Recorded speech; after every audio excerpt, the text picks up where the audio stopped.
వసంత పంచమి మాఘశుద్ధ పంచమి నాడు జరపబడును. దీన్ని శ్రీ పంచమి అని, మధుర పంచమి అని కూడా అంటారు.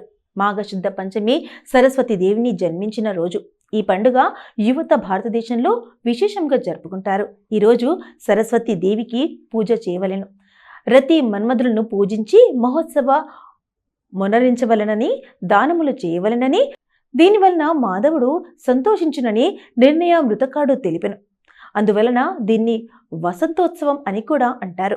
మాఘశుద్ధ పంచమి నాడు వసంత ఋతువు ప్రారంభించమగ్ను. ఈనాడు విష్ణువును పూజించవలెను. చైత్రశుద్ధ పంచమి నాడు వలని బ్రాహ్మణులకు సంతర్పం చేయవలెను అని వ్రత చూడామణిలో పేర్కొనబడినది. సరస్వతి దేవిని మాఘ పంచమి నాడు శ్రీ పంచమి పేరిట ఆరాధిస్తారు. సర్వ విద్యలకు ఆధార వాగ్దేవి కనుక చిన్న పెద్ద తేడా లేకుండా పుస్తకాలు, కళలు అమ్మవారి దగ్గర పెట్టి ఈ రోజున ఆరాధిస్తారు. సంగీత, నృత్య, సాహిత్యాలు కూడా ఈ దేవి మూల కనుక ఈ తల్లిని నృత్య కెలి విలాసాలతో స్తుతిస్తారు.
ఈ శ్రీ పంచమినే వసంత పంచమి అని, మదన పంచమి అని అంటారు. ఈ తల్లిని జ్ఞాన ప్రాప్తి కోసం ఆరాధించమని బ్రాహ్మణ వైవర్త పురాణం చెప్తుంది.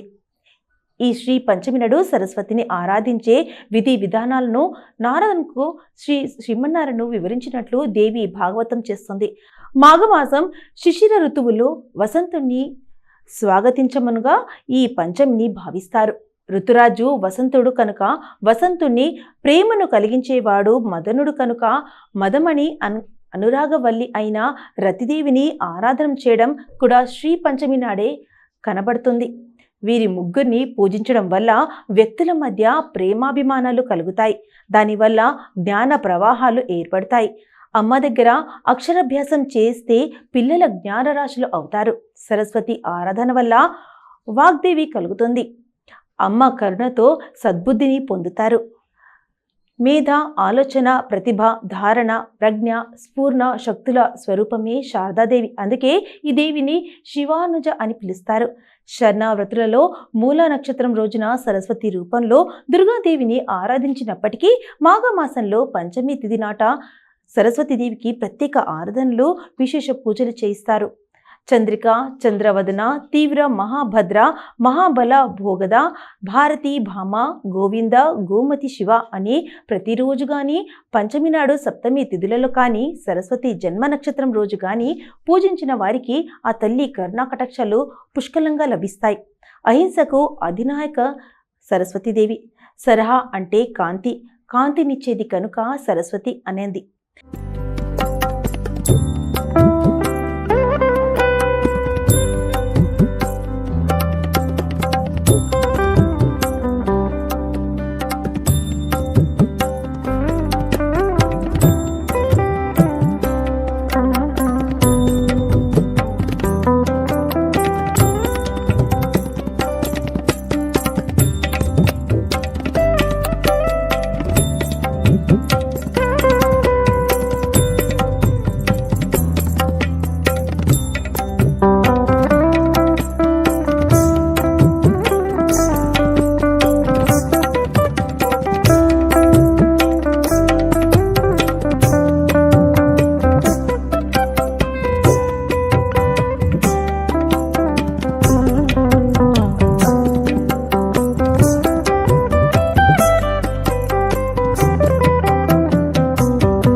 అజ్ఞాన తిమ్మిరాంధకారాన్ని దూరం చేసి విజ్ఞాన కాంతి కిరణ పుంజాన్ని వెదజల్లే దేవత సరస్వతి.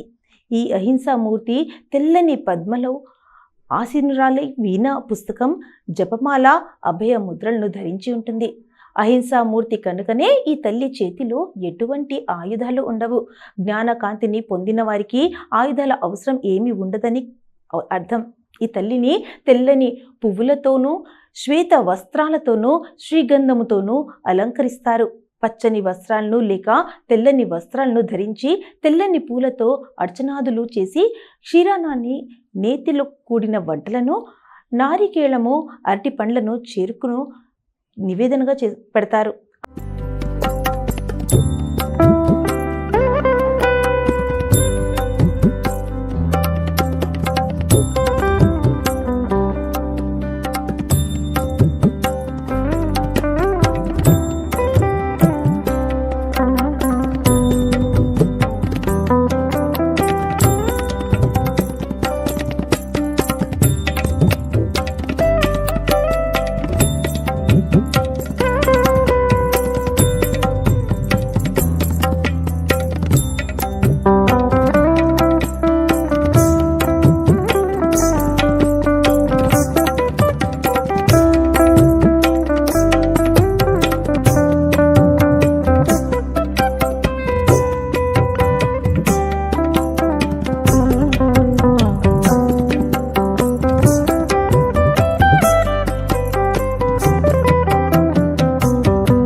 చల్లని చూపులలో అపార విజ్ఞాన రాశిని పొందవచ్చు.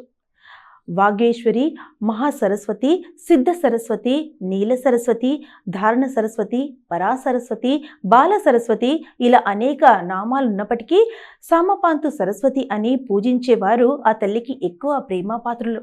సరస్వతి దేవిని ఆవాహనాది షోడశోపచారాలతో పూజించి సర్వవేళలా సర్వ స్థలయందు నాతోనే ఉండమని ప్రార్థిస్తారు. వ్యాస వాల్మీకాదులు కూడా ఈ తల్లి అనుగ్రహంతోనే వేద విభజన చేయడం, పురాణాలు, గ్రంథాలు, కావ్యాలు రచించడం జరిగినందట. పూర్వం అశ్లయానుడు, ఆదిశంకరాచార్యులు కూడా ఈ తల్లిని ఆరాధించి ఉన్నారు. చూసారు కదండి, ఇవాల్టి మన వసంత పంచమి గురించి ఎన్నో తెలియని విషయాలు తెలుసుకున్నాం కదా. మరో ఎపిసోడ్లో మళ్ళీ కలుద్దాం. అంతవరకు సెలవు. నమస్తే.